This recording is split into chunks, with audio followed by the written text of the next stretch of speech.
إن الحمد لله نحمده ونستعين ونستغفره ونعوذ بالله من شرور أنفسنا ومن سيئات أعمالنا من يهدي الله فلا مضل له ومن يضلل فلا هادي له وأشهد أن لا إله إلا الله وحده لا شريك له وأشهد أن محمدا عبده ورسوله أما بعد فإن أصدق الحديث كتاب الله وأحسن الهدي هدي محمد صلى الله عليه وآله وسلم وشر الأمور محدثاتها وكل محدثة بدعة وكل بدعة ضلالة وكل ضلالة في النار.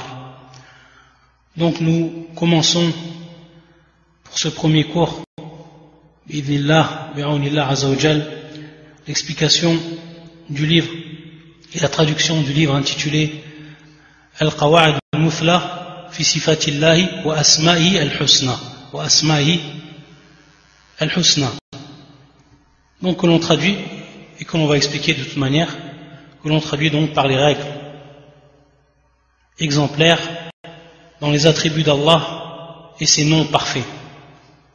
Donc déjà d'après le titre on sait que l'on va rentrer dans une science qui est plus que fondamentale car elle touche la croyance de tout musulman, la science des noms et des attributs d'Allah Azza wa Jal. Et avant de commencer directement par lire ce que le Cheikh a écrit, lui, en présentation, en introduction de son livre, on va faire une présentation qui va revenir à 3 points. Le premier point, c'est que l'on va démontrer l'importance de l'étude des noms et des attributs d'Allah Azza wa Jal, des noms, al-asma, et des attributs, as-sifat d'Allah subhanahu wa ta'ala, sachant que bien entendu cela va rentrer dans un des rukn de l'iman, c'est-à-dire dans un des piliers de la foi, et qui est bien entendu la foi en Allah azza wa jal. Al-imanu billah. Al-imanu billah, c'est bien entendu un des piliers de la foi d'Allah, ou de la foi que l'on doit avoir en islam. Et on sait que l'homme, il a été créé, al-insan, il a été créé pour 2 choses. La première, c'est de connaître Allah Azza wa Jal, ma'rifatullah, de connaître Allah Azza wa Jal. Et la deuxième, c'est al-ibada, ibadatullah, c'est d'adorer son Seigneur. Donc la première, c'est de connaître Allah Azza wa Jal, ici connaissance. Et la deuxième chose, c'est al-ibada, c'est-à-dire adorer Allah Azza wa Jal. Ici, ça va être l'acte.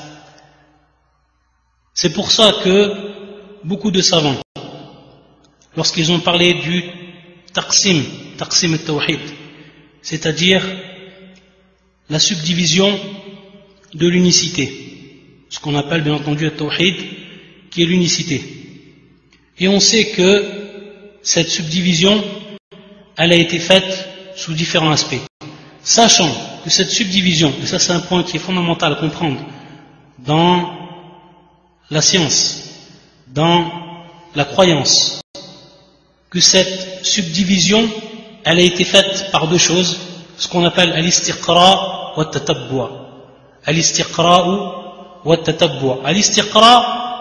Al-istiqra' qui est l'induction, wa tatabbu' qui est la recherche minutieuse et systématique. Qu'est-ce que veut dire ces 2 termes? C'est-à-dire que les savants, ils ont étudié, ils ont parcouru les versets du Coran, la sunna du prophète sallallahu alayhi wa sallam, et ils en ont déduit, donc par induction et par cette recherche, qu'il y avait plusieurs catégories de l'unicité, dont certains qui vont diviser l'unicité en 3 catégories, comme le Cheikh va nous le rappeler dans son introduction à lui, et d'autres qui ont divisé l'unicité en 2 catégories. Et ceux qui ont divisé l'unicité en 2 catégories, ça va revenir en réalité à ces 2 choses pour lesquelles Allah Azza wa Jal, il a créé l'homme, c'est-à-dire ma'rifatullah, connaître Allah, et ici donc la connaissance et la science, et ibadatullah, et adorer Allah Azza wa Jal. Et l'adoration qui est un acte que l'homme fait. Et simplement pour terminer et pour bien préciser, lorsqu'on a dit que les savants ils ont déduit des nusus, c'est-à-dire dans des textes du Coran et de la Sunna, ces subdivisions, ce qu'on appelle ce taqsim, hadad taqsim, c'est en réalité un taqsim qui est haqiqi, c'est-à-dire une subdivision qui est bel et bien réelle, qui est bel et bien présente dans le livre d'Allah et dans la Sunna du prophète sallallahu alayhi wa sallam. Ce n'est pas un simple istilah, ce n'est pas une simple convention qui a été mise en place, mais c'est bel et bien ce qui a été prouvé dans le livre d'Allah Azza wa Jal sous toute sa vérité et dans la Sunna du prophète sallallahu alayhi wa sallam. Et à titre d'exemple, comme cela a été fait lorsque les savants ils ont rédigé les règles de grammaire et lorsqu'ils ont parlé de ce qu'on appelle al-kalam, de ce qu'on appelle donc al-kalam, et ils ont dit que al-kalam il se divisait en 3 catégories, qu'il se divisait en harf, en ism et en fi'l. Et on sait bien que ces catégories elles sont bel et bien réelles dans la langue des Arabes. Donc ça a été fait, ça a été mis en place par les savants de la langue, mais c'est un taqsim, subdivision qui est bel et bien réelle, qui est bel et bien réelle. Ce n'est pas un simple istilah inventé par les hommes. Non, c'est bel et bien quelque chose qui est réel, qui est une réalité que l'on retrouve dans le livre et dans la sunna, pour ce qui est donc de ce taqsim concernant l'unicité d'Allah. Ça c'est un point qui est important.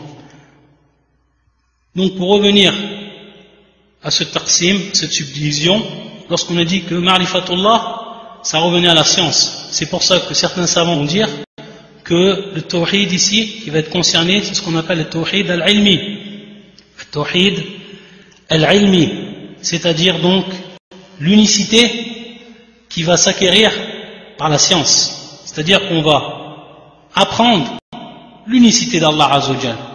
On va apprendre l'unicité d'Allah Azza wa Jal, donc par la voie de la science.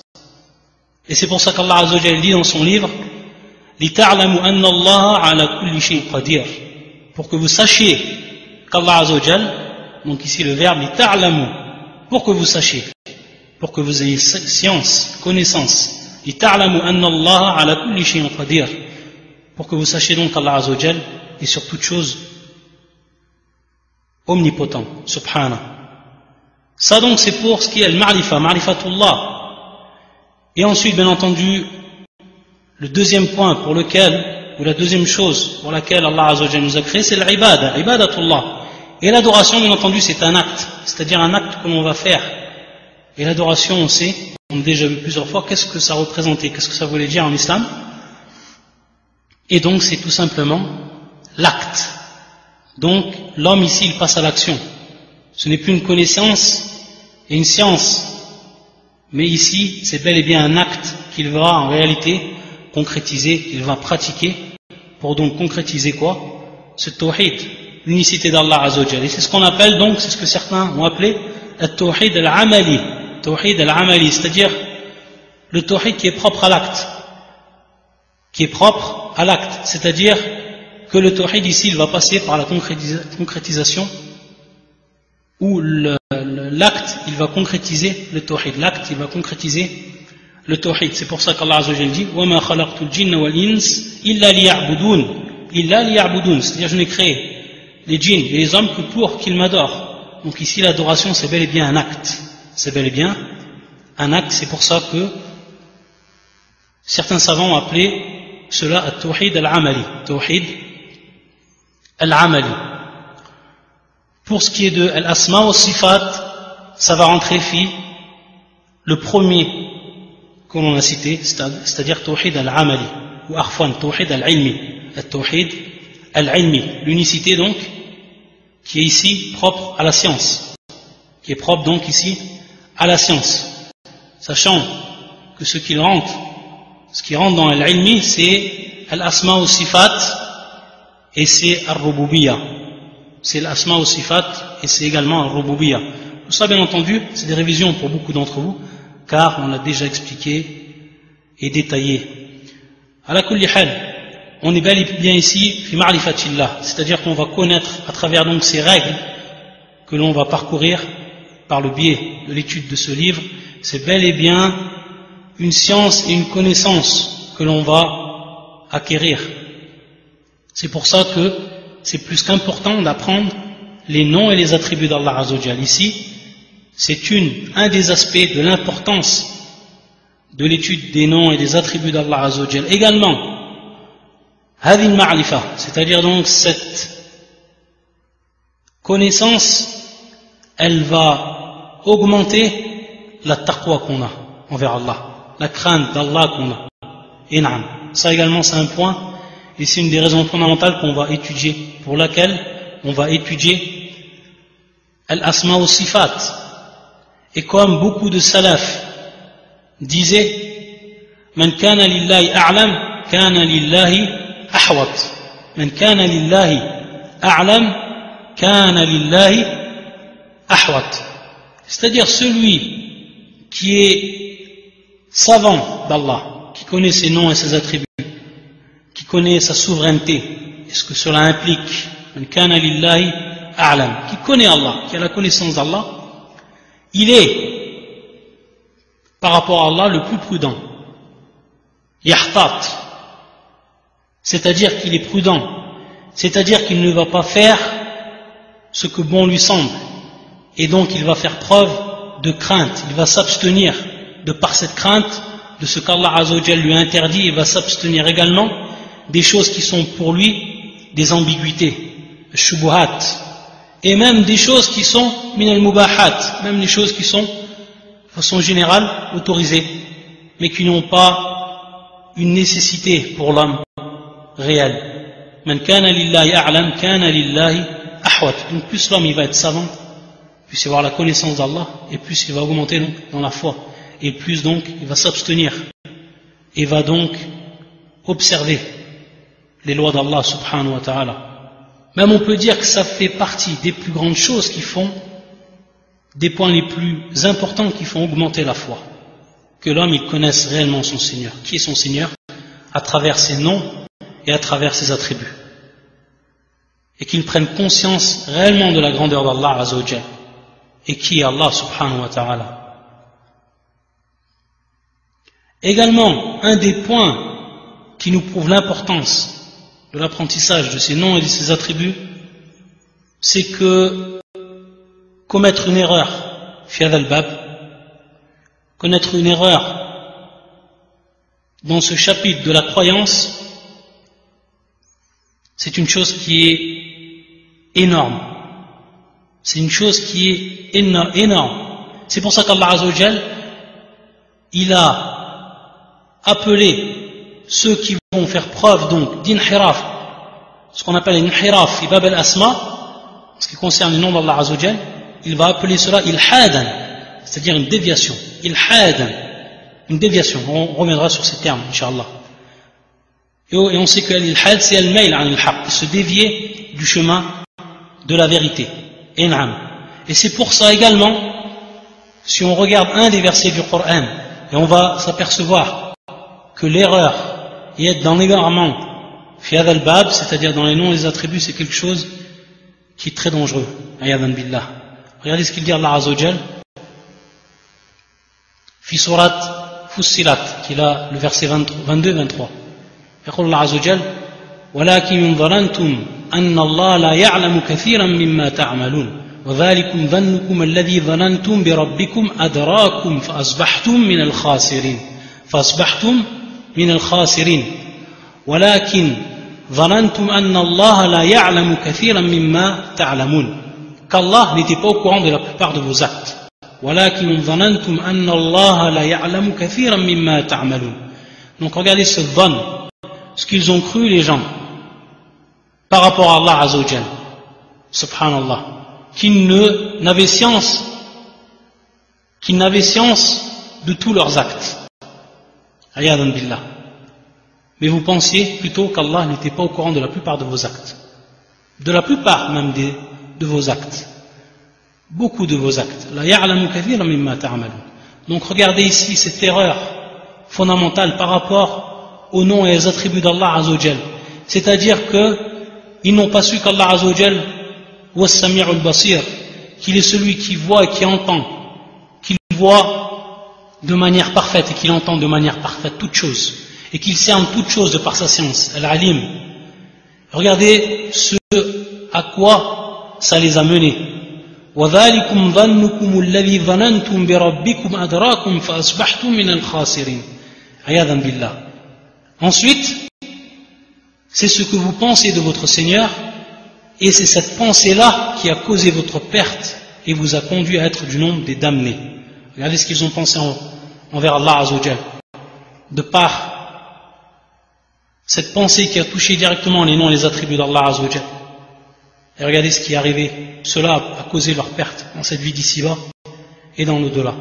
Donc ça nous prouve l'importance de connaître les attributs et les noms d'Allah Azza wa Jal. Également, parce qu'Allah Azza wa Jal il dit, comme في سورة Al-Baqarah, qui est le verset 116, وَقَالُوا اتَّخَذَ اللَّهُ وَلَدًا سُبْحَانَهُ بَل لَّهُ مَا فِي السَّمَاوَاتِ وَالْأَرْضِ كُلٌّ لَّهُ قَانِتٌ. Donc dans ce verset, où ils ont blasphémé sur Allah Azza wa Jal, où ils ont dit qu'Allah Azza wa Jal a adopté un enfant. وَقَالُوا اتَّخَذَ اللَّهُ وَلَدًا سُبْحَانَهُ, pureté à lui. بَل لَّهُ مَا فِي السَّمَاوَاتِ وَالْأَرْضِ كُلٌّ لَّهُ قَانِتٌ. Ils disent qu'Allah s'est donné un fils.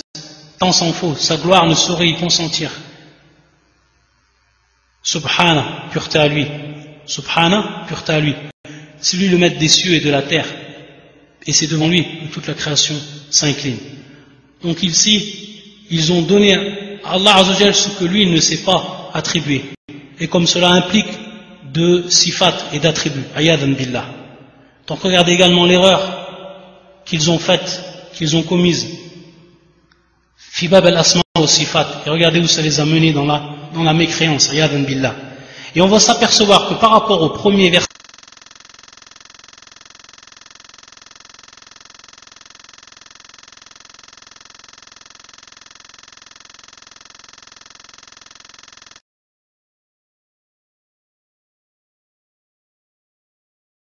attribué. Et comme cela implique de sifat et d'attributs. Ayadan billah.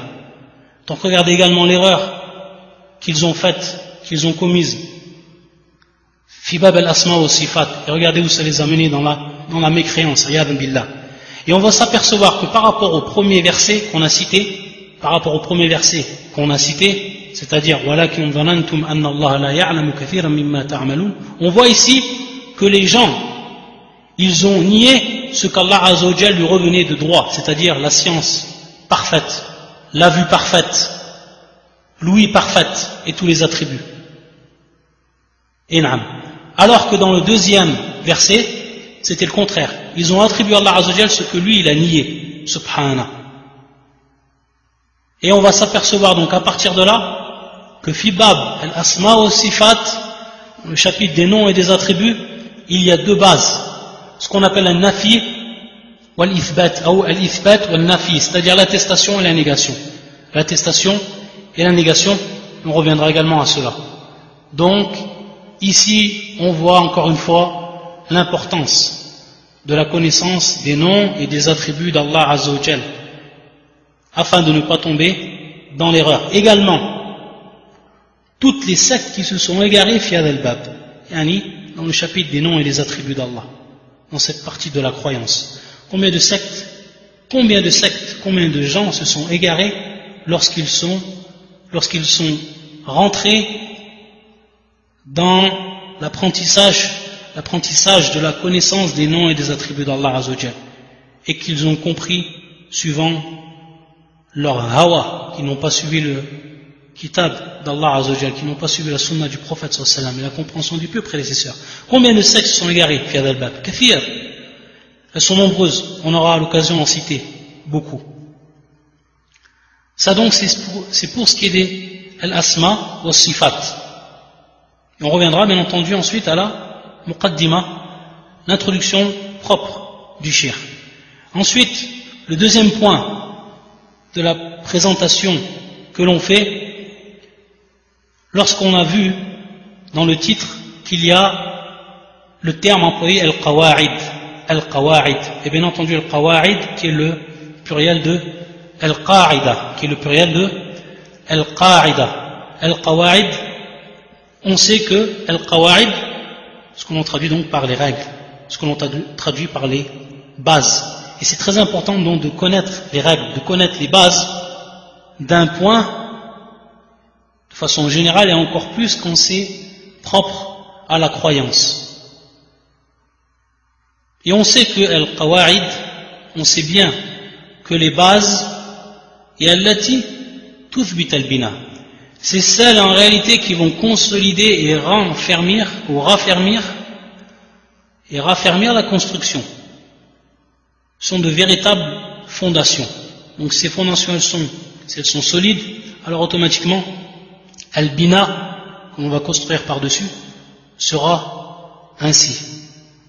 Donc il est important de maîtriser ces bases. Et on sait que al-qawa'id, donc ces bases-là, elles sont ou elles rentrent dans deux domaines, ou elles sont de deux catégories. C'est celle qu'on appelle al-qawa'id al-hissiya, c'est-à-dire celles qui sont véritables, c'est-à-dire celles qui sont concrètes, qui sont palpables, que l'on peut voir, que l'on peut toucher.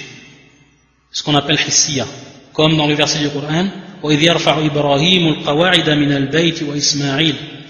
Donc lorsque Ibrahim et son fils Ismaïl, ils relevaient donc al-qawa'id, c'est-à-dire les bases, les fondations, la construction de la maison, min al-bayt, de la maison d'Allah Azza wa Jalla, al-Kaaba. وَإِذْ يَرْفَعُ إِبْرَاهِيمُ الْقَوَاعِدَ مِنَ الْبَيْتِ وَإِسْمَاعِيلُ. Donc on voit ici le terme qui est employé, al-qawa'id, ça c'est hissiya. Et la deuxième catégorie, ma'nawiya, celles qui sont abstraites, sont bel et bien des bases que l'on peut traduire également par des règles ici, des règles, et c'est donc ici abstrait, comme ce qu'on va voir, fil qawa'id, al-qawa'id, al-asma wa sifat, des choses qu'on ne peut pas voir, qu'on ne peut pas palper, mais qui sont bel et bien présentes, mais qui sont abstraites. Et ensuite, pour ce qui est du troisième et dernier point de cette introduction et présentation, c'est bien entendu ahamiyatu hadha al-kitab, c'est-à-dire l'importance du livre qu'on va étudier. Pourquoi ce livre que l'on va étudier il est très important dans ce chapitre? Tout simplement parce que cet ouvrage en lui-même, il est résumé et il va comprendre donc le plus important de ce chapitre, ce qu'il faut absolument connaître. Et la deuxième chose, c'est bien entendu la personne qui a écrit ce livre, et qui est bien entendu Al-Allama, Cheikh Mohammed Salih Al-Uthaymin, rahimahullah ta'ala, un des grands savants qui a marqué notre époque dans la science, et qui a eu non seulement occupé beaucoup d'apprendre et d'enseigner la croyance, et qui était bien entendu un des phares à notre époque dans la da'wah et l'apprentissage de la croyance des salafs, mais également un savant qui a beaucoup passé de son temps à étudier avec ses shuyukh et ensuite à enseigner al-qawa'id, c'est-à-dire les bases et les règles, al-usul. Et c'est pour ça que Cheikh, non seulement fi qawa'id al-aqida, c'est-à-dire les règles de la croyance, mais également dans les règles ou les bases de la jurisprudence, fi usul al-fiqh, et également fi usul al-tafsir, et d'autres encore. Donc on s'aperçoit tout simplement que le shir, il a eu un grand, ce qu'on appelle i'tina bil aqida et également bil qawa'id. Donc c'est pour ça, c'est ce qui va faire toute la valeur du livre. Ensuite, après avoir terminé cette courte présentation, on va passer donc à ce que nous dit le shir, lui dans sa propre introduction. Et on va commencer donc par la lecture du livre. Il va nous dire donc, rahimahullah, فإن الإيمان بأسماء الله وصفاته أحد أركان الإيمان بالله تعالى. Donc comme on l'a dit, la foi au nom et aux attributs d'Allah Azza wa Jal, c'est un des piliers de la foi en Allah Azza wa Jal. وهي الإيمان بوجود الله تعالى والإيمان بربوبيته والإيمان بألوهيته والإيمان بأسمائه وصفاته. Et on sait donc que parmi donc les piliers de la foi, il y a le pilier de la croyance en Allah Azza wa Jal. Et dans ce pilier, il rentre 4 points fondamentaux qui sont dans un premier temps l'iman bi wujudillah, c'est-à-dire que la foi en Allah ne peut se concrétiser que si se concrétise ces 4 points. L'iman bi wujudillah, la foi en la présence d'Allah Azzawajal, al-imanu bi rububiyyatihi, la foi donc en la souveraineté d'Allah Azzawajal, al-imanu bi uluhiyyatihi, la foi en l'adoration d'Allah Azzawajal, en la divinité d'Allah Azzawajal, et ensuite al-imanu bi asma'i wa sifati, et donc la foi aux noms et aux attributs d'Allah Azzawajal. Et également donc il nous dit le cheikh wa tawhidullahi bihi ahadu aqsam at-tawhid al-thalatha, tawhid al-rububiyyah, tawhid al-uluhiyyah wa tawhid al-asma'i wa sifat. Donc comme on l'a dit, ça c'est un des subdivisions qui a été faite également par beaucoup de savants, et donc qui divise le tawhid en trois catégories: souveraineté, divinité ou l'adoration, et les noms et les attributs. Ensuite il va nous dire فمنزلته في الدين عالية وأهميته عظيمة ولا يمكن أحدا أن يعبد الله على وجه الأكمل حتى يكون على علم بأسماء الله تعالى وصفاته ليعبده على بصيرة. قال الله تعالى ولله الأسماء الحسنى فادعوه بها وهذا يشمل دعاء المسألة ودعاء العبادة. Donc le cheikh va nous dire que sa place dans le dîn, dans la religion, est très élevée, comme on l'a démontré auparavant en détail, et que son importance est grandiose, et qu'il n'est pas possible à une personne qu'il adore Allah Azzawajal de manière parfaite, ala al-wajh al-akmal, de manière parfaite et complète, que si il a la connaissance, hatta yakuna ala ilmin bi asma'illahi wa ta'ala wa sifati, tant qu'il n'aura pas donc la connaissance des noms et des attributs d'Allah Azzawajal, liya'budahu ala basira, afin qu'il adore Allah Azzawajal, comment? Avec basira, avec clairvoyance, c'est-à-dire avec science. On est bien ici fi ma'rifatillah, on l'a présenté, on est bien donc dans la connaissance d'Allah Azzawajal. Et ensuite il va nous citer donc ce verset walillahi al-asma'ul husna fad'uhu biha. Donc Allah Azzawajal, c'est à Allah Azzawajal qu'appartient les noms parfaits, les noms nobles, al-husna, fad'uhu biha,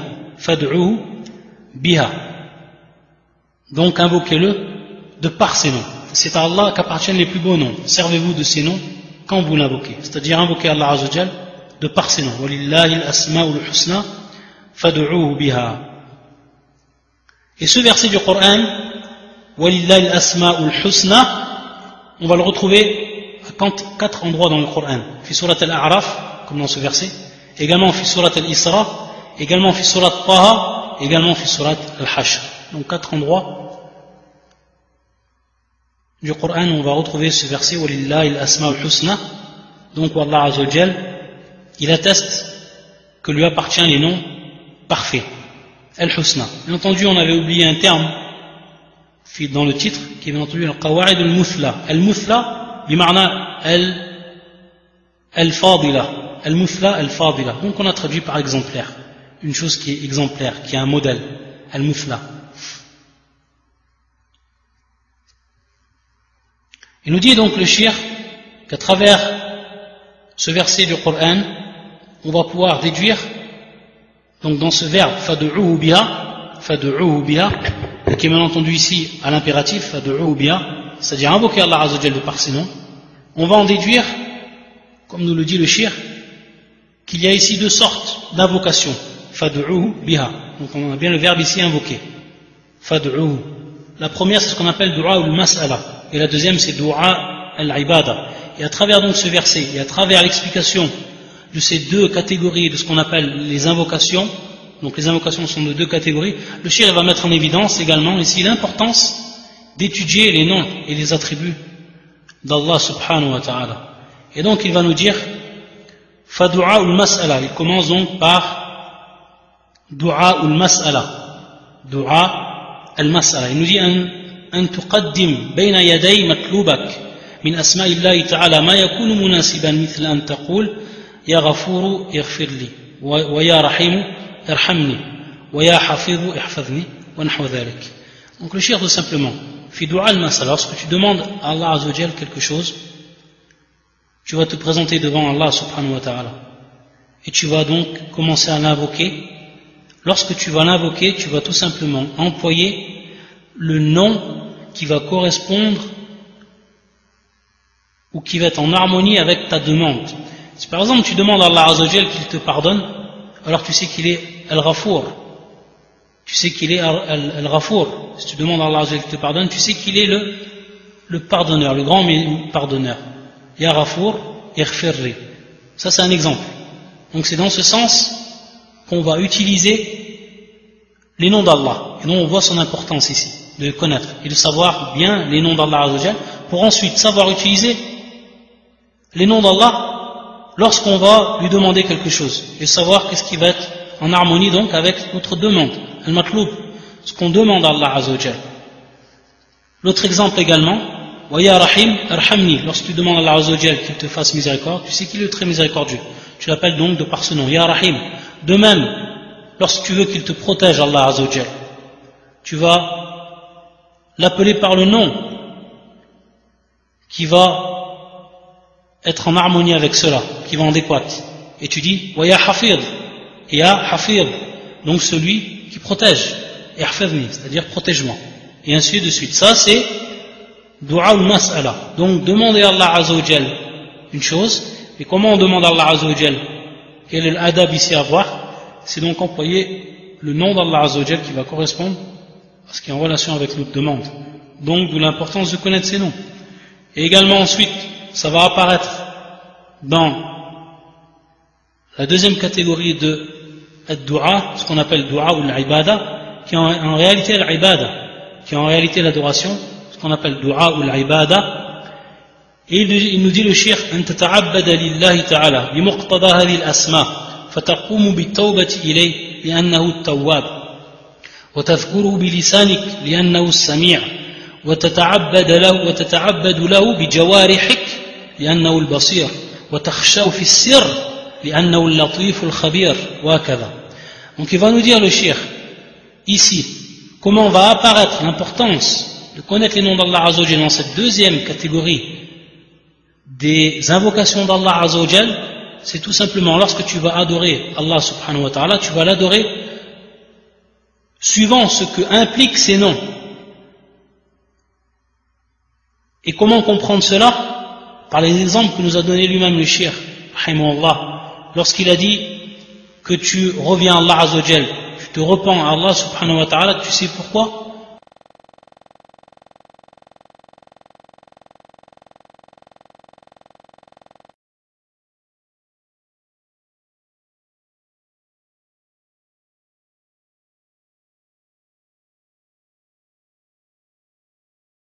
Tu te repens à Allah subhanahu wa ta'ala, tu sais pourquoi? Tu fais cela pourquoi? Car tu sais qu'il est at-tawwab, car tu sais qu'il est celui qui accepte le repentir.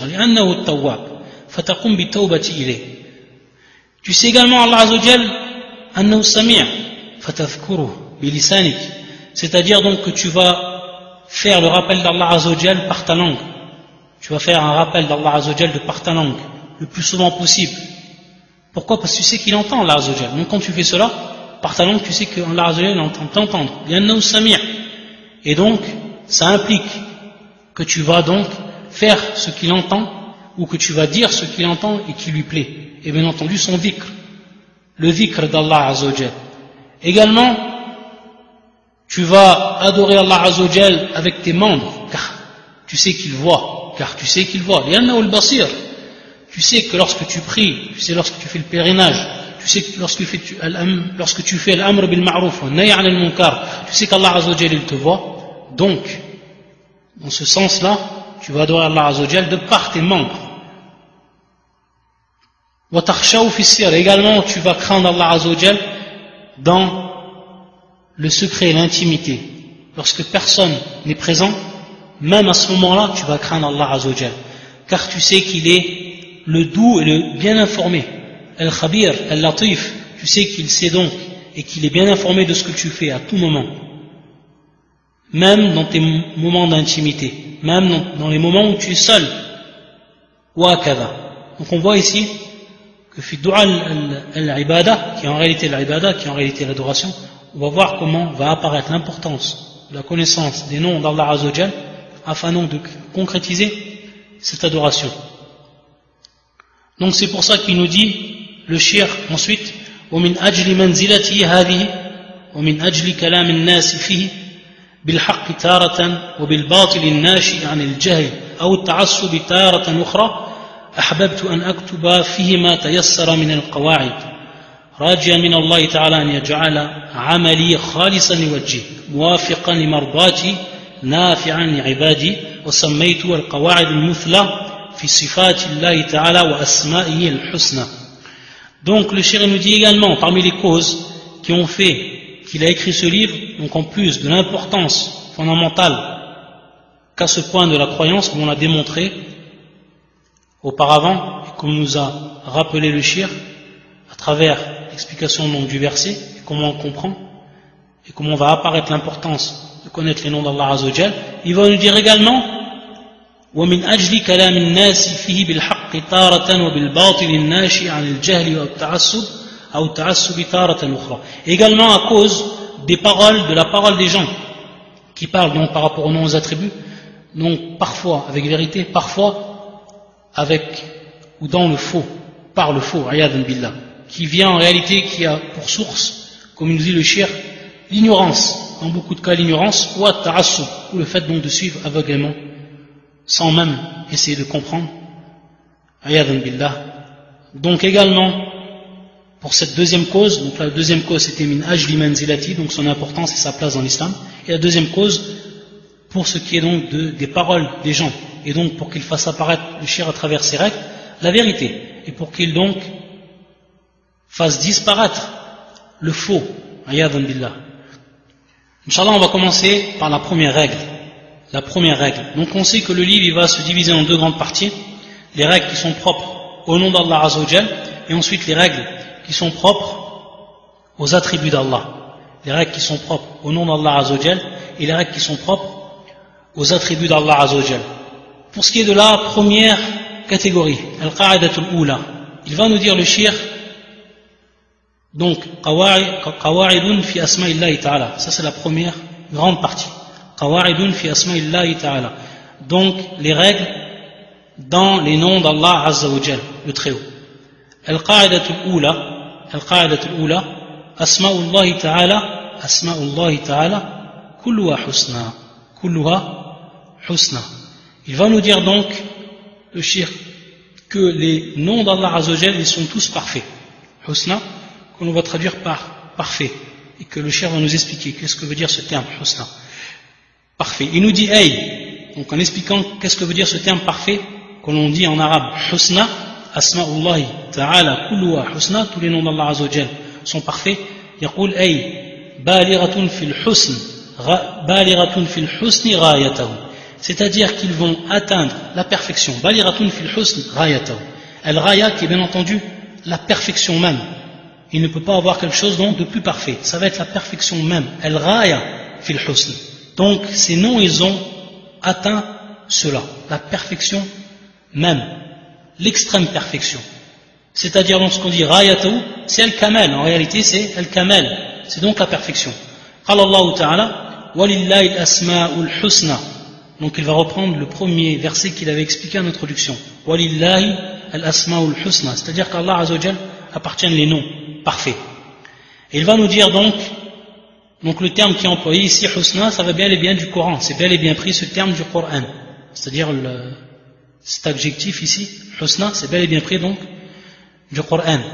Il va nous dire le cheikh وذلك لأنها متضمنة لصفات كاملة لا نقص فيها بوجه من الوجوه لا احتمالا ولا تقديرا. Donc ici, il va nous dire le cheikh que le nom d'Allah Azza wa Jal, il va comprendre, il va inclure les attributs qui sont parfaits, les attributs d'Allah Azza wa Jal qui sont eux parfaits. Lisifatin kamila la naqsa fiha biwajhin min al-wujuh. Et ces attributs-là, donc qui sont compris dans les noms, et on verra bien entendu à chaque fois comment donc on va comprendre et comment on va appliquer cela suivant les noms d'Allah Azza wa Jal. Le cheikh va nous donner ensuite 4 exemples exactement. La naqsa fiha, c'est-à-dire que dans ces attributs il n'y a aucune imperfection, sous tous les aspects que l'on pourrait s'imaginer. aucune imperfection. Biwajin min al-wujuh, sous tous les aspects que l'on peut connaître, qui peuvent être imaginables, on ne trouvera aucune imperfection dans ces attributs qui sont compris à l'intérieur de ces noms-là. La ihtimalan wa la taqdiran. La ihtimalan wa la taqdiran. Deux termes qu'on va expliquer et dont on va comprendre le sens, Inch'Allah. Lorsqu'il dit, le shir, qu'il n'y a aucun aqs, et qu'ensuite, la ihtimal wa la taqdir, on va comprendre ici qu'il y a en réalité 4 catégories pour ce qui est de les attributs de façon générale. La première catégorie, ça va être al-kamal al-mahd, c'est-à-dire la perfection parfaite, pure. Al-kamal al-muhtamal, c'est-à-dire une perfection, mais qui va être ici éventuelle. Ensuite, kamalun muqaddar, c'est-à-dire une perfection qui va être supposée. Une perfection qui va être supposée. Et ensuite, la quatrième catégorie, naqsun mahd, la quatrième catégorie que l'on peut trouver dans les attributs, donc des attributs des êtres humains, à titre d'exemple, naqsun mahd, c'est-à-dire qu'on va trouver une imperfection pure. Une imperfection pure. Qu'est-ce que ça veut dire donc? Et c'est à travers cela qu'on va comprendre ces 4 catégories, qu'on va comprendre que, tout simplement, les noms d'Allah Azzawajal, ils sont compris dans la première catégorie uniquement. Kamalun mahd, c'est-à-dire la perfection pure. La ihtimal wa la taqdir. La ihtimal wa la taqdir. Et bien entendu, lorsqu'il a dit le shir, la naqsa fiha, la naqs, automatiquement, lorsqu'il n'y a aucune imperfection, alors ça ne pourrait rentrer ce qu'on appelle naqs al-mahd. Taïb, al-naqs al-mahd. On emploie donc ensuite ces deux termes, la ihtimalan wa la taqdiran, le shir il a fait donc sortir par là les deux autres catégories. Et donc, en faisant sortir 3 catégories, il ne reste plus qu'une catégorie, et qui est le kamal al-mahd, donc la perfection pure, parfaite. La perfection pure, naam. La ihtimalan, ihtimal que l'on peut traduire par éventuel. Que l'on peut traduire par éventuel. Qu'est-ce que ça veut dire ça? Ça veut dire qu'il y a certains noms qui peuvent éventuellement comprendre une perfection ou qui peuvent comprendre également sous un autre aspect une imperfection. Et on va donner un exemple pour que cela soit plus clair. C'est pour ça qu'on dit ihtimalan. C'est pour ça que le shir a dit la ihtimalan, donc ce qui est éventuel. Ce qui pourrait. Éventuellement, on pourrait trouver une perfection ou on pourrait trouver une imperfection sous un autre aspect. Donc, ça rentre pas, cette catégorie ne rentre pas donc, ou les noms d'Allah Azzawajal ne rentrent pas dans cette catégorie, qui est la deuxième catégorie, ce qu'on appelle al-kamal al-muhtamal. À titre d'exemple, si on prend maintenant le nom al-mustahzi, ou si on prend le nom al-makir, ça c'est des noms que l'on peut attribuer à des gens, à des personnes, taïb, al-mustahzi. Donc celui qui va se moquer, donc al-istihza, celui qui se moque, taïb, ou al-makir, donc celui qui va tromper, celui qui va ruser, al-makir, qui vient donc du terme al-makr, et le premier al-mustahzi qui vient donc du terme al-istihza. Ces termes-là, en réalité, on ne peut les attribuer à Allah Azzawajal. Pourquoi? Parce qu'ils comprennent éventuellement, comme ils peuvent comprendre une perfection, ils peuvent également comprendre éventuellement quoi? Une imperfection. Donc quelqu'un que l'on dit al-makir, que l'on dirait makir, pour ce qui est par exemple d'une personne, qui est capable de répondre à la ruse d'une autre personne, qui est capable de ruser comme la personne l'a rusé envers lui, et donc de déjouer sa ruse, ça c'est une personne qui va à ce moment-là être makir, mais dans le bon sens. Par contre, une personne qui serait makir, qui ferait ruse de façon continuelle à tout moment, que ce soit pour ceux qui lui font ruse ou pour ceux qui ne le font pas ruse, maintenant ça contient ce qui est imparfait. Là c'est une imperfection par rapport à cet attribut. Donc c'est pour ça que l'on ne va jamais nommer Allah Azzawajal al-mustahzi ou al-makir, tayyib, parce qu'ici il y a un ihtimal, ici donc il y a une éventualité. Donc c'est bien dans ce sens qu'il faut comprendre que même dans ce qui est d'où ce qu'on a cité la deuxième catégorie qui est donc Kamal, Al-Muhtamal, c'est pas possible que le nom d'Allah Azzawajal, que le nom d'Allah Azzawajal, il rentre dans cette catégorie. Et donc, en ce sens-là, les noms qui rentrent dans cette catégorie, ils ne peuvent être appliqués, ou on ne peut nommer Allah Azzawajal de par ces noms-là. Et na'am. Allah Azzawajal yastahzi. Allah Azzawajal, donc, il va se moquer. Et Allah Azzawajal, il va ruser. Yamkur. Wallahu khayrul makirin. Mais il va ruser par rapport à ceux parmi ses ennemis, parmi les kafirin, qui vont ruser, qui vont tenter de ruser envers lui. Et donc ici, à ce moment-là, c'est un sifat. Ça va être un sifat uniquement. Mais ce sifat, il va être dans la perfection. De même pour ce qui est de l'istiza. De même pour ce qui est de l'istiza. Par contre, nommer Allah Azzawajal de par le nom qui convient ou qui est propre à ce sifat, en l'occurrence ici al-Mustazi ou alors al-Makir, c'est pas possible. Pourquoi? Parce que si ce nom-là il est pris, à ce moment-là, à partir de ce nom, Yahtamil, il y a l'éventualité de comprendre une imperfection comme une perfection. Et c'est pour ça qu'Allah Azzawajal ne se nomme pas par ces noms qui contiennent cela. Al-Yahtamilun, al-Amrayn. Ensuite, wala taqdira, wala taqdira. Al-Taqdir ici, qu'on pourrait traduire par supposé. C'est pour ça qu'on a dit, lorsqu'on a parlé de la troisième catégorie, on a dit naqsun muqaddar, yani naqsun muqaddar, supposé. Qu'est-ce qu'il veut dire le shir par là? Certains noms qui pourraient être compris par l'homme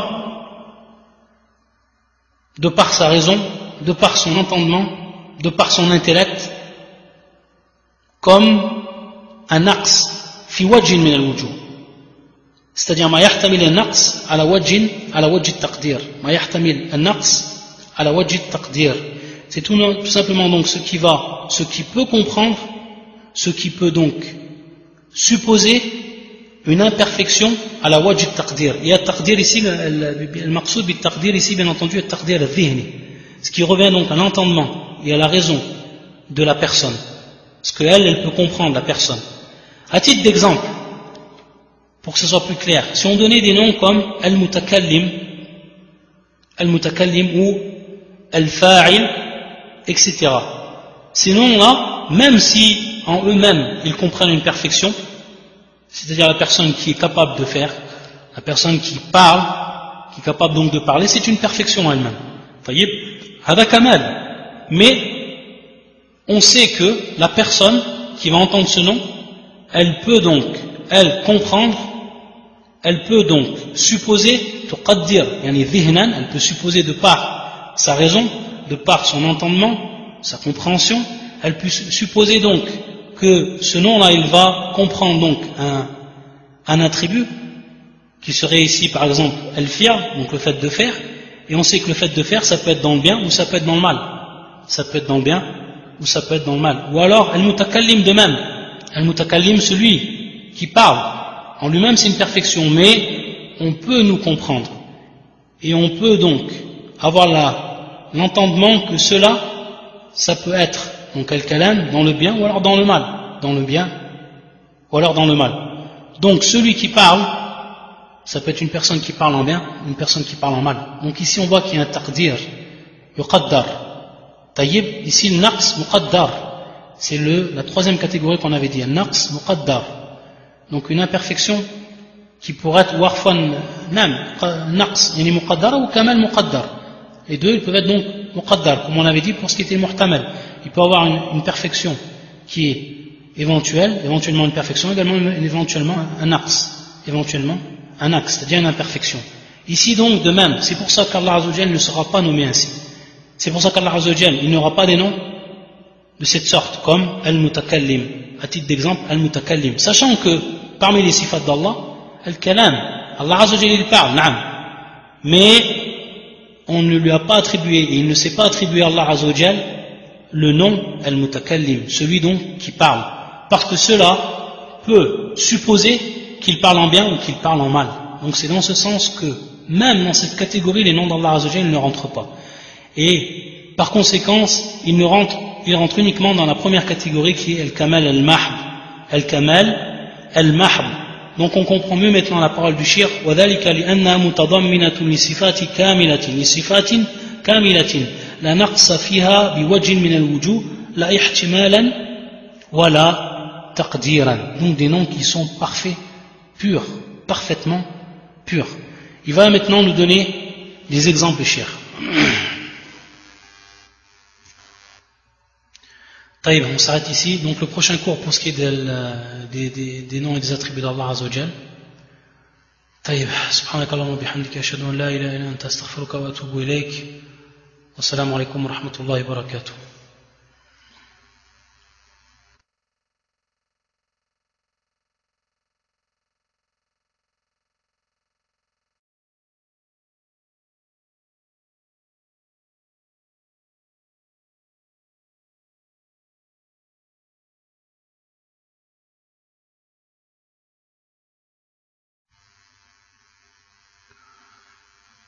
إن الحمد لله نحمده ونستعينه ونستغفره ونعوذ بالله من شرور أنفسنا ومن سيئات أعمالنا من يهدي الله فلا مضل له ومن يضلل فلا هادي له وأشهد أن لا إله إلا الله وحده لا شريك له وأشهد أن محمدا عبده ورسوله أما بعد فإن أحسن الكلام كلام الله وخير الهدي هدي محمد صلى الله عليه وآله وسلم وشر الأمور محدثاتها وكل محدثة بدعة وكل بدعة ضلالة وكل ضلالة في النار.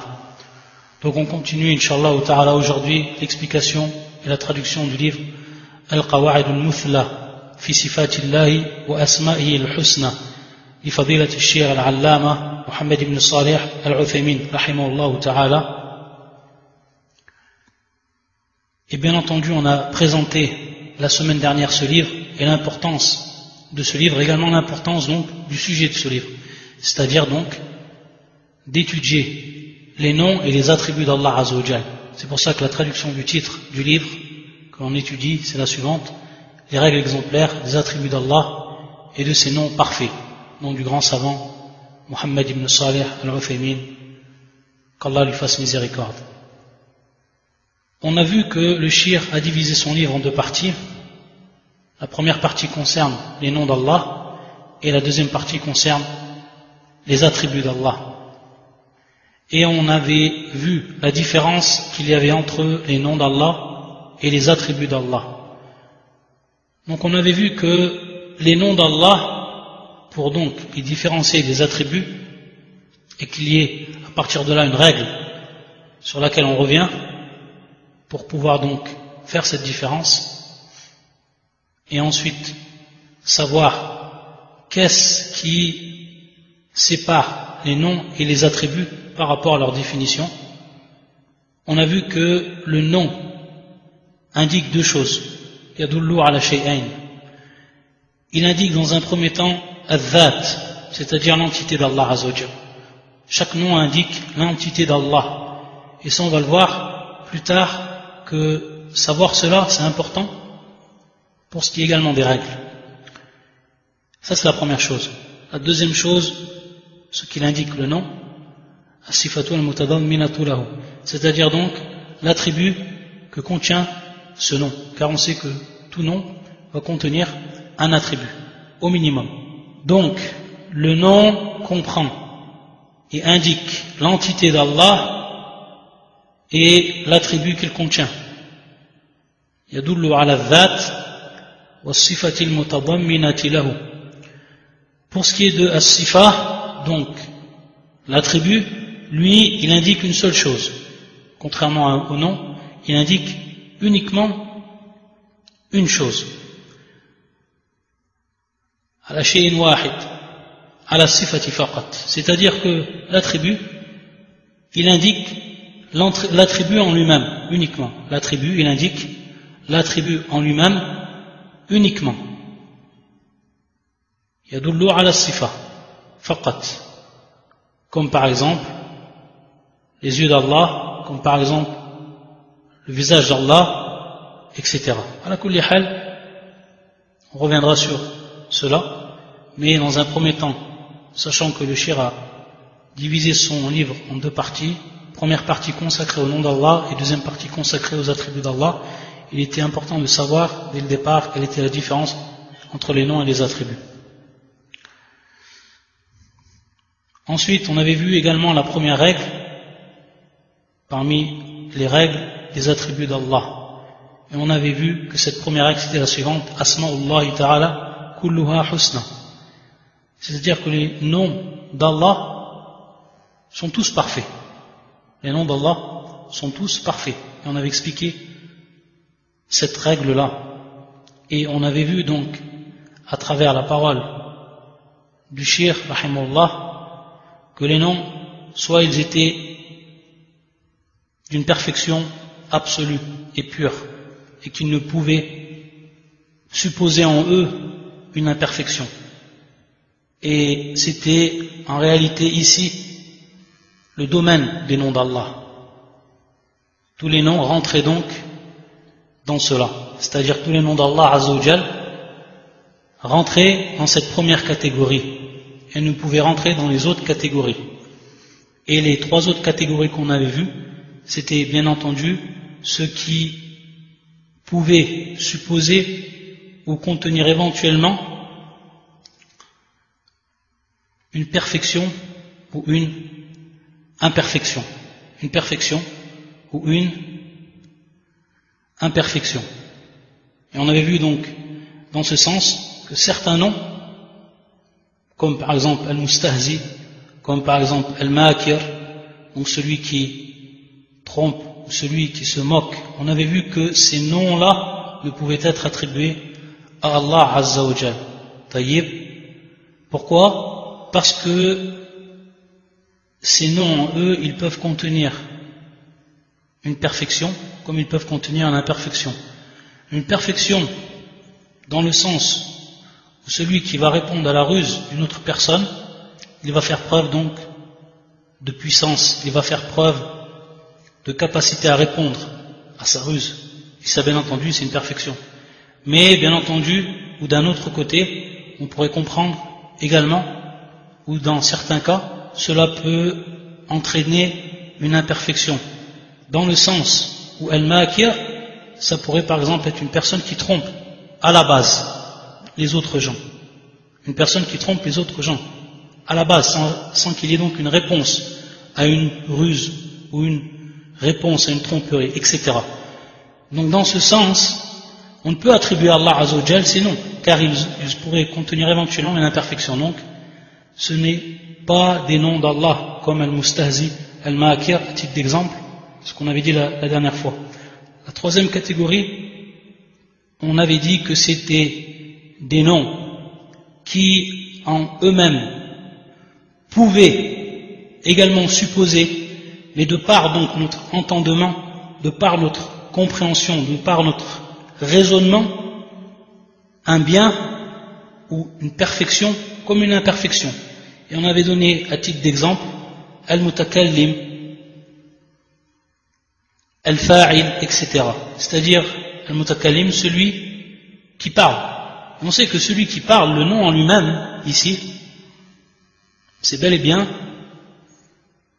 une perfection.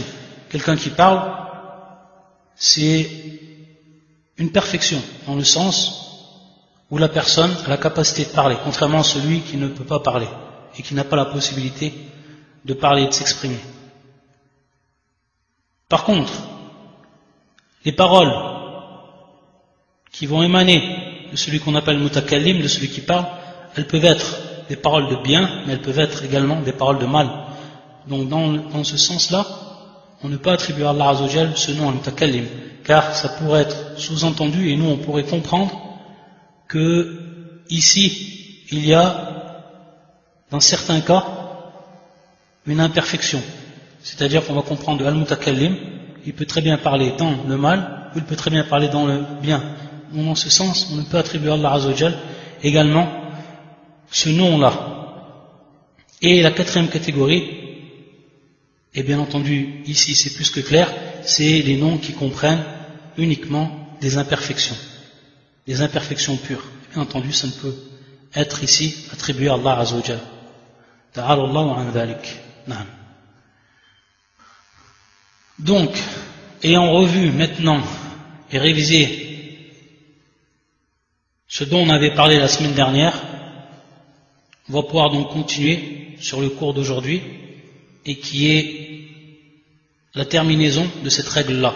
C'est-à-dire qu'on va continuer à expliquer cette règle, la première règle, Asma'ullahi ta'ala kulluha husna, à travers maintenant des exemples. Donc une explication à travers des exemples donnés que le cheikh lui-même, rahimahullah, il nous cite dans son livre.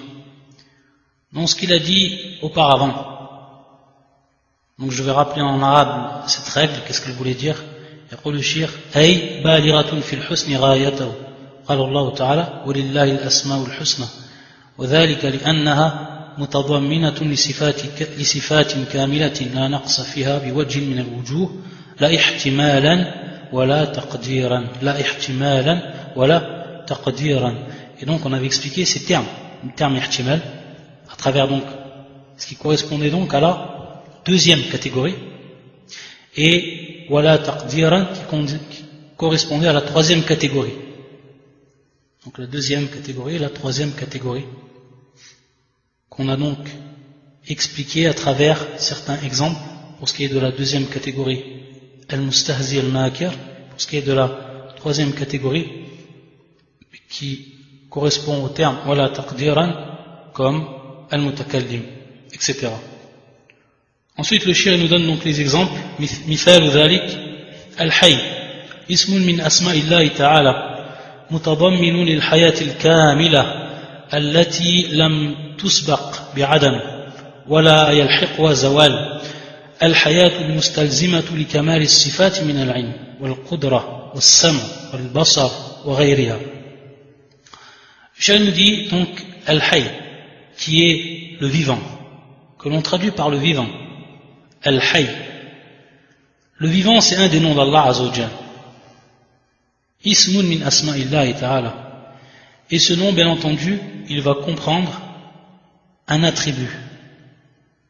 Et cet attribut qui est Al-Hayat, qui est la vie. Cette vie-là qui va être parfaite. Al-Hayatul Kamila. Une vie donc qui est parfaite, automatiquement. Car ce nom est parfait. Ghayatun fil husn, il est parfait, extrêmement parfait, sans le moindre défaut. Et donc, il va comprendre un attribut qui est de même. Et cet attribut-là, qui est al-haya, qui est donc ici la vie, cette vie qui n'a jamais été précédée par le néant. Donc Allah Azzawajal, c'était le premier, al-awwal. Jamais donc le néant l'a précédé, subhanahu wa ta'ala. C'est-à-dire donc sa vie qui est parfaite et qui n'a pas été précédée par le néant. Contrairement donc à l'homme qui lui a une vie, qui est vivant et qui a une vie, mais cette vie qui est bien entendu naqis, qui est en fait imparfaite. Pourquoi? Parce que notre vie elle a débuté un jour et donc elle a été précédée par le néant, contrairement à Allah subhanahu wa ta'ala. Et bien entendu une vie qui ne s'éteindra jamais, une vie qui n'a aucune fin. Taïb, donc ça, dans ce sens, c'est une vie qui est parfaite et qui est propre à Allah. Et une vie, comme il nous dit le cheikh, qui va impliquer donc les kamal al-sifat, la perfection des autres attributs, parmi eux la science, parmi eux al-qudra, donc parmi eux al-ilm qui est la science, parmi eux al-qudra qui est donc la capacité, la puissance, al-sam' qui est donc l'écoute, ou al-basar qui est la vue, et d'autres encore. Et pourquoi cela? Parce que la vie, elle va impliquer ces autres attributs, car Allah Azzawajal, si il détient la science absolue, la science parfaite, automatiquement donc on sait qu'il sera vivant. S'il a la capacité, automatiquement on sait qu'il sera vivant. S'il entend et s'il voit de manière parfaite, automatiquement donc il sera vivant.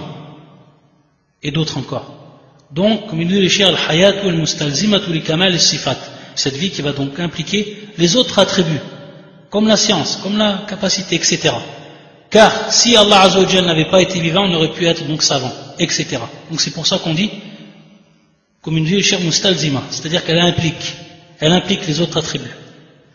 Ça c'est pour le premier exemple. Le deuxième exemple qui nous donne le shir al-alim, qui est bien entendu le savant. Ismun min asma'illah, c'est donc un des noms d'Allah Azza wa Jalla. Mutadamminun lil-ilm al-kamil, qui va donc comprendre la science. Donc l'attribut ici c'est donc la science et l'ilm, qui va donc comprendre la science, cette science qui va être bien entendu parfaite. Comment ça, une science qui va être parfaite? Alladhi lam yusbaq bi jahlin wa la yalhaqu nisyan. C'est tout simplement une science qui n'a jamais été précédée par une ignorance, contrairement à celle de l'homme. Ici, c'est la science qui est parfaite, la science d'Allah Azza wa Jal. Cette science, vu qu'elle est parfaite, automatiquement, on sait qu'elle n'a jamais été précédée par une ignorance. Allah a toujours su. Contrairement donc ici au cas de l'homme, qui lui a cet attribut, mais cet attribut bien entendu dans son cas, naqis, qui est imparfait. Pourquoi? Parce que l'homme, avant qu'il sache et qu'il ait science, il ne savait pas, il était ignorant. Et ça c'est pour tout le monde. Lorsque l'enfant naît, lorsque l'enfant sort du ventre de sa mère, ignorant, il ne sait rien du tout. C'est qu'ensuite qu'on va lui apprendre. Donc on voit la science qu'il a obtenue, c'est une science qui est naqis, qui est donc imparfaite, contrairement à la perfection de la science d'Allah Azza wa Jal. Et également, une science dont l'oubli ne l'atteindra jamais. Ça également, c'est dans ce sens que l'attribut de la science, dans le cas d'Allah, elle est parfaite, et que ce nom donc, Al-Alim, il est parfait. Contrairement également ici à l'homme qui a une science, mais cette science-là, il peut l'oublier, ou il peut faire une erreur, ou avoir, comme on dit, un trou de mémoire, etc.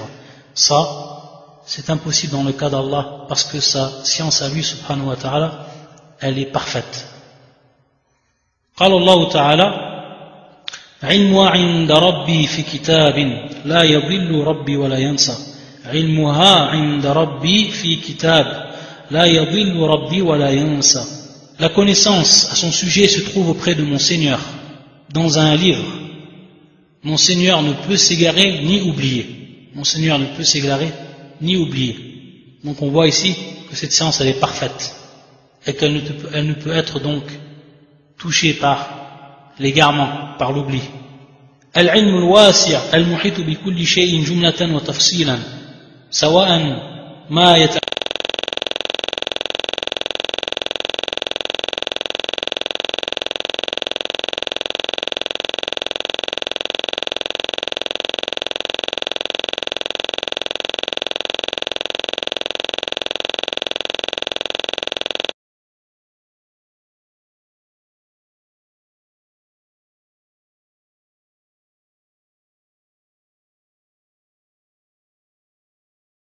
الواسع المحيط بكل شيء جملة وتفصيلا سواء ما يتعلق بأفعاله أو أفعال خلقه. قال الله تعالى وعنده مفاتح الغيب لا يعلمها إلا هو ويعلم ما في البر والبحر وما تسقط من ورقة إلا يعلمها ولا حبة في ظلمات الأرض ولا رطب ولا يابس إلا في كتاب مبين. Donc le shir, il va nous dire que la science d'Allah, cette science donc elle est wasi', c'est-à-dire que elle embrasse toute chose. Al-muhitu bi kulli shay'in jumlatan wa tafsilan, qui embrasse donc toute chose, que ce soit de façon générale ou alors dans le détail, et que ce soit relatif aux actes bi af'alihi ou alors af'ali khalqi, c'est-à-dire que ce soit en rapport avec ses actes à lui subhanahu wa ta'ala, ou alors que ce soit en rapport avec les actes de ses esclaves ou de ses créatures. Et pour ce qui est bien entendu de ses actes à lui subhanahu wa ta'ala, il sait tout. Donc, à titre d'exemple, at-tadbir, donc le fait de gérer la planète, le fait de gérer tout ce qui se trouve et tout ce qui existe, bi'af'ali, wa af'ali khalqihi, et bien entendu des actes que font ces créatures. Il sait tout, subhanahu wa ta'ala, rien ne peut lui échapper, il embrasse donc toutes choses, que ce soit dans les détails, les moindres détails. Et donc il a cité ensuite le verset, car il détient les clés du mystère, qu'il est seul à connaître. Il sait ce que recèle le sein de la terre et le fond de la mer. Nulle feuille ne tombe sans qu'il le sache, et il n'est point de grain dans les entrailles de la terre, ni de brindille tendre ou sèche qui ne soit mentionné dans un livre explicite. Et également, donc ici, ce verset de lui-même, subhanahu wa ta'ala, il nous informe donc de la perfection de sa science. Un verset qui est plus que clair. Également, ce qu'il va nous citer le shir, comme verset, وَمَا مِن دَابَّةٍ فِي الْأَرْضِ إِلَّا عَلَى اللَّهِ رِزْقُهَا وَيَعْلَمُ مُسْتَقَرَّهَا وَمُسْتَوْدَعَهَا كُلٌّ فِي كِتَابٍ مُبِينٍ ويقول يعلم ما في السماوات والأرض ويعلم ما تسرون وما تعلنون والله عليم بذات الصدور. Il n'est point de créature sur terre qui n'attende d'Allah sa pâture et dont Allah ne connaisse le repère et le lieu de sa mort, car tout est consigné dans un livre explicite. Naam. Et ensuite, notre verset, il sait ce qu'il y a dans les cieux. Il a science de ce qu'il y a dans les cieux et dans le monde terrestre. Il sait également ce que vous faites en secret, comme ce que vous faites en public. Comme ce que vous faites en public. Allah est celui qui connaît parfaitement le contenu des cœurs. Donc regardez cette science à travers ces versets, qui sont plus qu'explicites, pour donc nous informer de la perfection de la science d'Allah subhanahu wa ta'ala. Pour ce qui est du troisième exemple, donc ici bien entendu c'est tous des exemples des attributs des noms d'Allah Azza wa Jal, et à travers ces noms donc il va montrer le shir qu'ils contiennent donc tous un attribut, comme on l'avait vu donc en introduction, et que ces attributs là bien entendu, que ce soit à l'exemple de la science, que ce soit à l'exemple de la vie, sont les attributs qui donc sont parfaits. Et donc dans ce sens le nom d'Allah Azza wa Jal est parfait. ومثال الثالث, le troisième, الرحمن اسم من أسماء الله تعالى متضمن للرحمة الكاملة, c'est-à-dire qui va comprendre donc la miséricorde, cette clémence qui est bien entendu également ici parfaite. التي قال عنها رسول الله صلى الله عليه وسلم لله أرحم بعباده من هذه بولدها. Bien entendu ici le shir va faire référence à un hadith du prophète صلى الله عليه وسلم. Lorsque le prophète sallallahu alayhi wa sallam, dans ce hadith rapporté par l'imam al-Bukhari et l'imam Muslim, il est passé devant une femme qui donc donnait ou qui allaitait plusieurs enfants.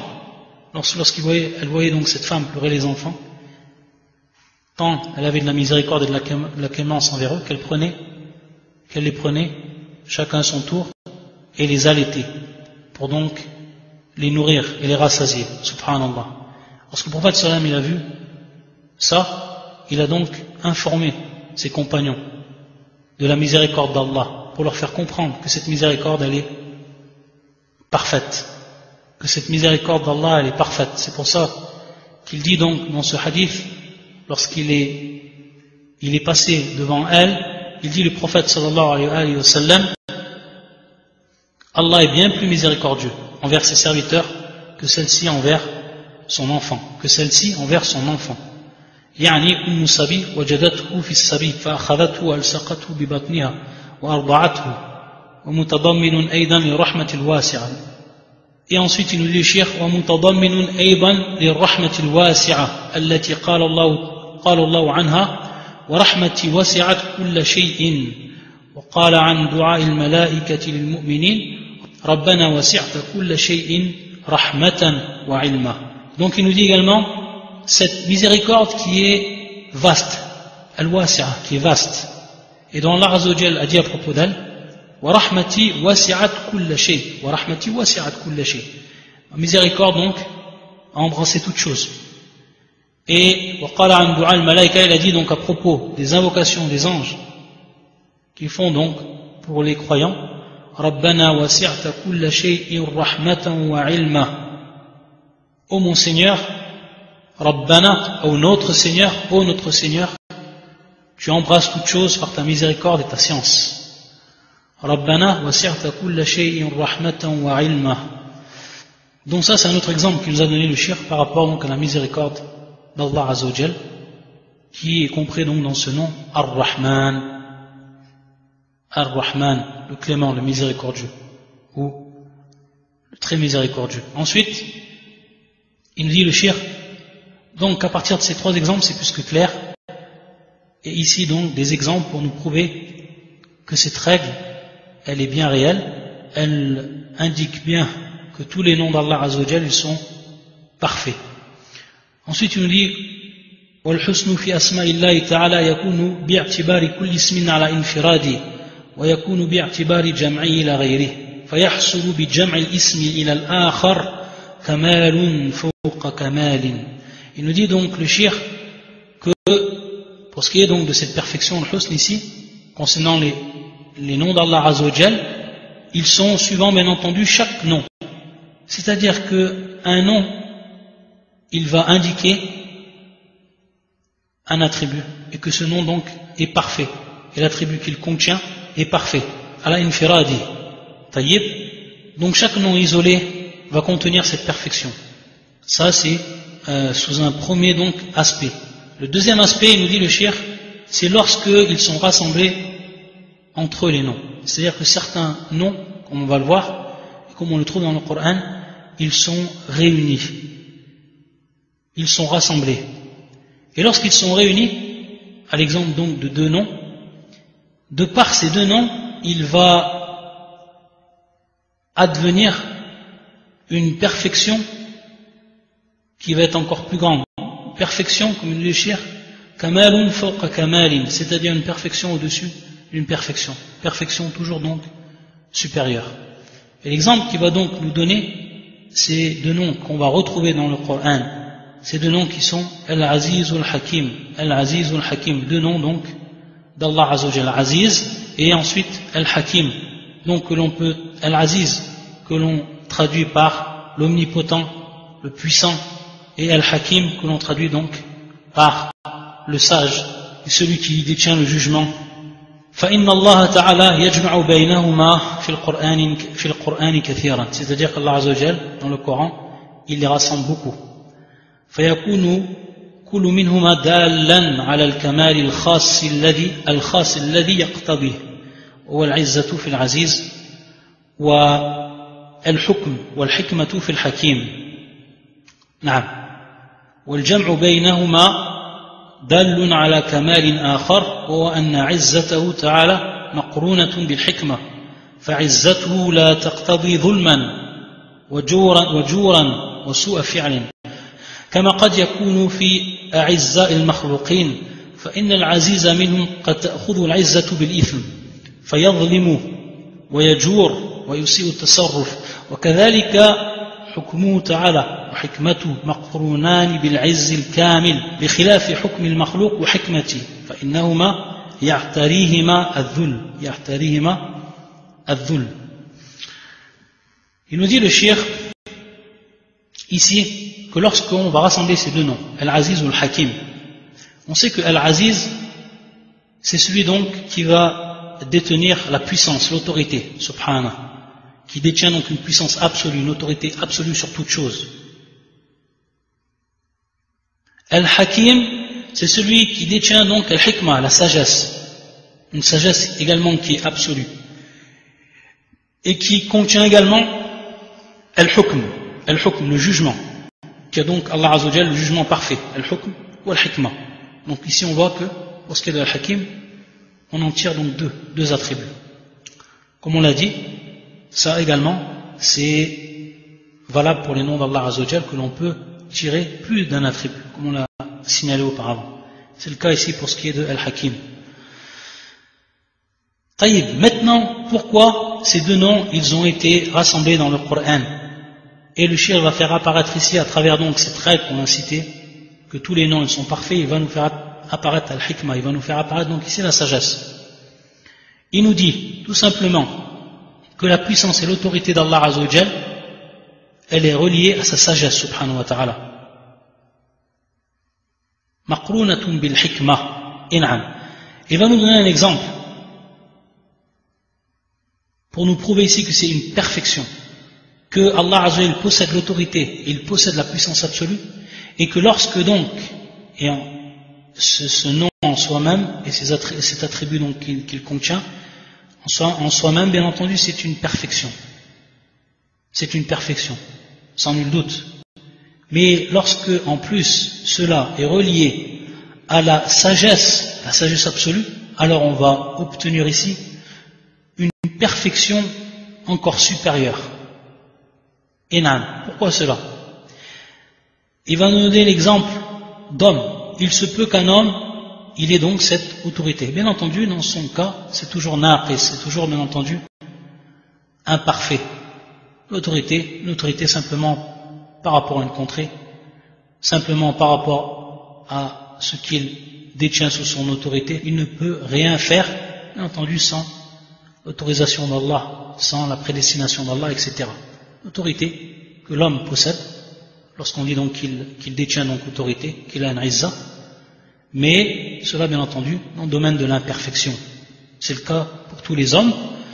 Il se peut que lorsqu'il ait cette autorité, il abuse de son autorité et il devienne donc à ce moment-là un zalim, un injuste, et que de par cette autorité, il va faire du mal, il va faire preuve d'oppression, il va oppresser autrui. Ayadan billah. Ici, bien entendu, c'est un grand mal et c'est une grande imperfection. Pour ce qui est d'Allah Azza wa Jal, subhanahu wa ta'ala, on sait que cette autorité, qui est en elle-même une perfection, elle est reliée donc à sa sagesse. Et de par sa sagesse donc, Allah subhanahu wa ta'ala, il va donc avoir une autorité qui va être supérieure et parfaite. Jamais ne l'atteindra, cette autorité, al-dhulm, l'injustice, envers ses créatures, jamais. Car il est le hakim, celui donc qui possède la sagesse. Et cette sagesse donc, qui va impliquer la justice dans toute chose. Ensuite, maintenant, on a vu pour ce qui était de la aziz. Si on prend maintenant le hakim, et le hakim en lui-même, c'est également un nom d'Allah subhanahu wa ta'ala, et qui comprend comme attribut le hikmah, ou al-hukm, comme on a dit, le jugement, également donc la sagesse. Cette sagesse, ce jugement, ils vont donc être reliés, eux ici, bil-izz al-kamil, c'est-à-dire par l'autorité et la puissance totale. Enam. Donc ici, Allah Azza wa Jal, il est sage, ce nom il comprend la sagesse, et cette sagesse donc c'est une perfection, mais elle est en plus reliée à l'autorité et à la puissance. À l'autorité et à la puissance et sagesse, ce qui fait donc d'elle qu'elle sera encore plus parfaite. Elle sera encore plus parfaite. Contrairement par exemple à l'homme qui va posséder une sagesse bien entendu qui est imparfaite, mais cette sagesse-là, si elle n'a pas, ou qui possède par exemple un bon jugement, qui sait juger les choses, mais lorsqu'il n'a pas de pouvoir, il est donc impuissant. Et donc sa sagesse ne lui sert à rien du tout, parce qu'il est impuissant. Il ne peut donc appliquer cette sagesse. Donc on voit ici que c'est une impuissance, une imperfection par rapport à l'homme. Taïb. Pour ce qui est d'Allah subhanahu wa ta'ala, on voit ici que donc cette sagesse, lorsqu'elle est reliée, et ce jugement qu'il a, subhanahu wa ta'ala parfait, lorsque c'est relié en plus donc à al-izza, la puissance, donc on voit qu'il devient ici une perfection supérieure, totale, parfaite.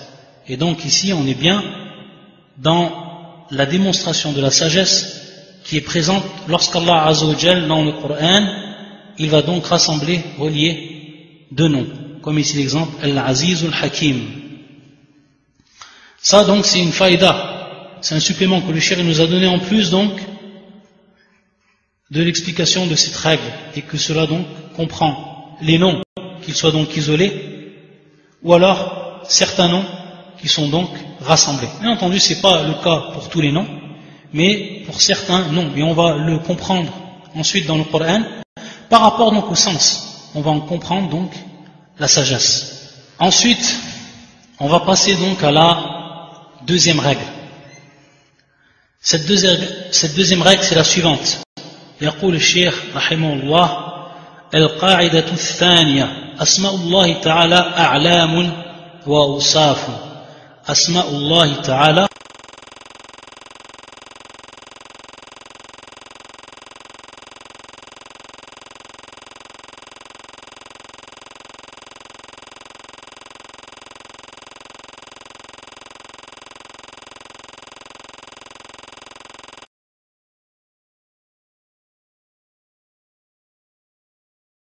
أوصاف أسماء الله تعالى أعلام وأوصاف. Donc il va nous dire, le cheikh rahimahullah, que les noms d'Allah Azzawajal, les noms d'Allah Azzawajal, qu'est-ce qu'ils sont en réalité? Il nous dit A'lamun wa Awsaf. A'lamun qui est donc le pluriel de Alam, et Awsafun qui est le pluriel de Wasf. A'lam qui est le pluriel de Alam, et Awsaf qui est le pluriel de Wasf. A'lam ici, que l'on va traduire par les noms propres. Noms propres. Taïb. Comme par exemple, le fait de connaître une personne, et de savoir donc qu'il est nommé Muhammad. Muhammad c'est son nom propre. Et lorsqu'on va l'appeler, on va lui dire Ya Muhammad, ou alors Ya Sultan, ou Ya Fulan. Automatiquement on va l'appeler par son nom propre et on va le désigner lui, de par son entité. Taïb. Hada a'lam. Wa awsaf. Wa awsaf. Donc on a dit qu'il est le pluriel de wasf, et qui est donc la description. Qui est donc la description. Donc le fait de décrire une personne. Dans l'exemple, bien entendu, pour comprendre le terme, dans l'exemple donc des êtres humains. Le fait de le décrire comme étant une personne qui a une forte personnalité, une personne qui est généreuse, une personne qui est forte, etc. Donc a'lam wa awsaf. Ici, asma'ullah, les noms d'Allah Azzawajal, sont donc a'lam wa awsaf. Pour reprendre les termes en arabe. Il va nous dire le shir, a'lamun bi'atibari dalalati ala al-dhat, wa awsafun bi'atibari ma dallat alayhi min al-ma'ani. وهي بالاعتبار الأول مترادفة لدلالتها على مسمى واحد وهو الله عز وجل، وبالاعتبار الثاني متباينة لدلالة كل واحد منهما على معناه الخاص، فالحي العليم القدير السميع البصير الرحمن الرحيم العزيز الحكيم كلها أسماء لمسمى واحد وهو الله سبحانه وتعالى، لكن معنى الحي غير معنى العليم ومعنى العليم غير معنى القدير وهكذا. Le cheikh donc il va nous dire dans cette règle qui est la deuxième de son livre, il va nous dire donc que les noms d'Allah Azzawajal, ils sont en réalité des noms propres, dans le sens chaque nom va donc indiquer l'entité d'Allah, tout simplement. Rien de plus simple à comprendre. Lorsque tu dis maintenant Al-Alim, tu vas désigner qui par cela? Al-Alim, tu vas désigner Allah subhanahu wa ta'ala. Lorsque tu vas dire Al-Hayy, tu vas désigner qui? Tu vas désigner Allah subhanahu wa ta'ala. Lorsque dans le Coran tu trouves donc tous ces noms, tu sais que Allah il a désigné lui-même subhanahu wa ta'ala. As-Sami', Al-Basir, Ar-Rahman, lorsque tu entends Ar-Rahman, tu sais que c'est Allah qui est désigné. Taïb. Ici donc c'est pour faire comprendre, comme on avait dit au départ, c'est une personne, ça s'appelle Mohammed. Lorsque tu l'appelles par son nom Mohammed, on sait que c'est cette personne que tu vas désigner. S'il avait donc plusieurs noms, cette personne, et que ça serait connu des autres, et qu'il serait donc unique de par ces noms-là, chaque fois qu'on l'appellerait par un nom, on saurait que c'est cette personne même qui est voulue. Ici, subhanahu wa ta'ala, il a donc des noms, et à chaque fois que l'on va désigner Allah Azzawajal de par un nom, on va le désigner de par son entité. C'est ici tout simplement ce que ça veut dire a'lam. Et on va voir en réalité, même si ça paraît simple, que c'est une règle qui est très fondamentale pour comprendre par la suite les noms et les attributs, et que dans ce sens, beaucoup des gens de l'innovation se sont égarés. Et non. Donc ce qu'on dit, des moments ça peut paraître simple, mais on va voir que bien les assimiler, bien les comprendre et bien les maîtriser, ça va avoir des conséquences pour la suite, c'est-à-dire donc comprendre réellement pourquoi et comment les gens de l'innovation se sont égarés, et comment nous revenir donc à nos bases qui sont claires et nettes et prises du Coran et de la Sunna, taïb, il va donc nous expliquer وأوصاف, donc ça c'est le deuxième, أوصاف باعتبار ما دلت عليه من المعاني, c'est-à-dire que les noms, ils désignent chacun d'eux une description d'Allah Azza wa Jal, un adjectif d'Allah Azza wa Jal.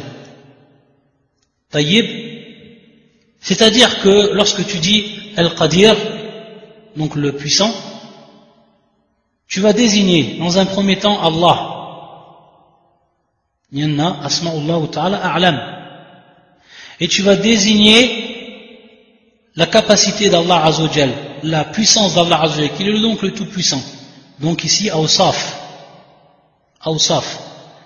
Le cheikh nous dit وهي باعتبار الأول مترادفة لدلالتها على مسمى واحد, c'est-à-dire de par son premier aspect tayyib, c'est-à-dire a'lam ici, il veut dire par là le cheikh a'lam, c'est en réalité des synonymes. Ce sont tous des synonymes les noms d'Allah, dans ce sens-là, sous cet aspect-là, sous cet aspect-là, bihadha al-i'tibar. Pourquoi cela? Parce qu'ils désignent tous une seule entité qui est Allah subhanahu wa ta'ala. Et non. C'est-à-dire lorsqu'on dit Al-Qadir ou Al-Sami', on n'a pas dit pour Al-Qadir, ça c'est une divinité. Ensuite Al-Sami' c'est une deuxième divinité. Ensuite Al-Basir c'est une troisième divinité. Chacun a des noms. Là, tous ces noms ils désignent la même entité et qui est Allah subhanahu wa ta'ala. Al-Dhat, Musamma wahid. Wa Allahu azza wa jal. وبالاعتبار الثاني متباينة لدلالة كل واحد منهما على معناه الخاص. C'est-à-dire qu'ensuite, sous le deuxième aspect, et qui est ici Awsaf, donc chaque nom a sa propre signification, a son propre sens. Et par là, on va comprendre que Al-Alim, et donc ils sont distincts, mutabayina, ils sont distincts, séparés. Chaque nom donc est séparé sur cet aspect-là. C'est-à-dire que, comme il dit le cheikh Al-Qadir, c'est pas Al-Sami', dans le sens que Al-Qadir ça veut dire le puissant. Et As-Sami' ça veut dire celui qui entend. Donc on voit bien qu'ils sont distincts ces deux noms. Par rapport à leur description, est-ce qu'ils ont pour signification Awsaf, mais ces noms, ils sont les mêmes lorsqu'on revient à l'entité d'Allah, parce que ils désignent Allah subhanahu wa ta'ala lui-même. Tout simplement, c'est ce que veut dire cette règle. Et il va nous prouver cela le cheikh à travers deux versets du Coran. Il dit وإنما قلنا بأنها أعلام وأوصاف لدلالة القرآن عليه كما في قوله تعالى وهو الغفور الرحيم وقوله وربك الغفور ذو الرحمة وإن الآية الثانية دلت على أن الرحيم والمتصف بالرحمة ولإجماع أهل اللغة والعرف أنه لا يقال عليم إلا لمن له علم ولا سميع إلا لمن له سمع ولا بصير إلا لمن له بصر وهذا أمر أبين من أن يحتاج إلى دليل. Il nous dit le cheikh ici, pour ce qui est du premier verset, il va nous dire donc on a dit A'lam wa Awsaf. Pourquoi? Parce que simplement c'est les versets du Coran ou le Coran qui nous a indiqué cela. Dans le premier verset, Wa al-Ghafur ar-Rahim. Wa al-Ghafur ar-Rahim. Donc il est l'indulgent, le très miséricordieux. Il est l'indulgent, le très miséricordieux. Wa al-Ghafur ar-Rahim. Dans un autre verset du Coran, et on sait que le Coran, il s'explique par Coran dans un premier temps. Et donc on va voir ici l'explication de ce nom. Lorsqu'Allah va dire, wa rabbuka al-ghafur dhur rahma, c'est-à-dire, et ton Seigneur est l'indulgent, qui possède la miséricorde. Donc on voit ici al-Ghafur, comme auparavant, en verset al-Ghafur. Dans le premier verset c'était al-Rahim, et dans le deuxième verset c'est Dhur Rahma. Et Dhu, on sait que ça veut dire ici celui qui possède. As-Sahib, Dhu, c'est ici As-Sahib, celui qui possède, celui à qui ça appartient. C'est ça le sens de ce terme ici, Dhu. Wa Rabbuka al-Ghafur Dhur Rahma. Donc on a compris ici, comme il va nous dire le cheikh. فإن الآية الثانية دلت على أن الرحيم والمتصف بالرحمة. Le deuxième verset nous a prouvé que le nom qui était cité dans le premier verset, Ar-Rahim, c'était celui qui possédait donc et qui était donc décrit par Ar-Rahma, la miséricorde. Tout simplement. Parce qu'on a vu que Ar-Rahim, il était ensuite désigné par Dhur Rahma dans le deuxième verset. Ça veut donc dire que celui qui possède la miséricorde. Donc, Ar-Rahim, c'est un nom. Et c'est un nom d'Allah Azza wa Jal qui désigne donc le nom d'Allah subhanahu wa ta'ala. Donc dans ce sens, c'est un nom propre qui est Allah, un nom propre à Allah subhanahu wa ta'ala. Par il désigne Allah.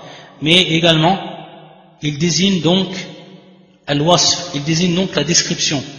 Il désigne et il comprend donc sifa, qui est ici donc la miséricorde, lorsqu'on a vu Dhur Rahma, c'est-à-dire Sahibur Rahma, celui qui possède donc la miséricorde. Donc c'est clair pour ce qui est de cette compréhension.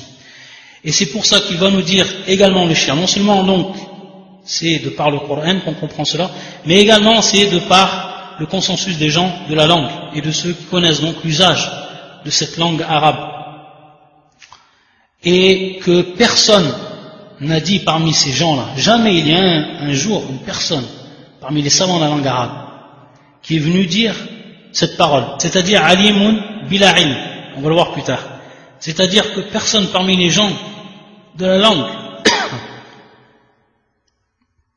est venu dire que lorsqu'on dit alim, c'est-à-dire savant, automatiquement ça veut dire que on désigne une personne par cela, par ce nom, lorsque on sait qu'il possède donc la science. Je ne dis pas d'une personne, c'est un savant, s'il n'a pas de science, ce serait complètement incompréhensible, ça serait illogique. De même, tu ne dirais pas d'une personne qu'il est entendant alors qu'il est complètement bouché. Tu ne dirais pas d'une personne qu'il est voyant alors que c'est un aveugle. Donc ça, comme il dit les chirs, c'est quelque chose, on n'a même pas besoin de le prouver. C'est tellement illogique, et on va voir que malgré cela, pour voir donc l'égarement des gens, subhanallah, l'égarement donc des sectes, tellement ils ont donc cette bêtise, ayadan billah, cette imbécilité, pour dire donc des choses pareilles, et en plus quand ça concerne Allah subhanahu wa ta'ala.